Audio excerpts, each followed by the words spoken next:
guys, kumuha kami ng sa lagubang. Kaso kunti lang nakuha namin. Alam niyo ba yon? Sobrang nakakapagod din niya guys. So, panungkit pa ako. Sa mangga lang siya mayroon. Hindi katulad dun sa probinsya namin sa Kasiguran, Aurora na talagang sobrang dami. Kahit dahon lang siya ng saging. Makikita mo na sila kumpul-kumpul doon. 5, 10. Yun, hindi katulad dito. Ako, napagpag ko na lahat ng damo. Wala pa din kami nakuha. Actually. Tapos, pumunta kami ng manggahan doon, sa dulo doon. Doon. Pumunta kami doon. Ayun, saka pa lang kami nakakuha. May 10 piraso pa lang ata. Paano naman namin uulamin yun? Nauhaw lang kami. Tingnan mo yung mga kasama ko.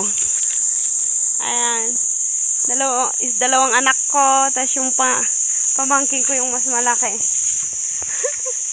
Nakakatawa guys. Gusto ko pa naman sana magulang sa lagubang. Kaso wala kami nakuha. So yun. Ayan, ito po yung nakuha namin. Auntie. Tignan nyo po yung itsura niya. Auntie. Asa na? Ayan, ganyan po siya. Auntie yung malaki. Ayan. Ayan, medyo madami rin po yung nakuha namin. Balik ko na sa Irene. Ayan. Ang likod nyo naman. Ayan. Medyo madami rin.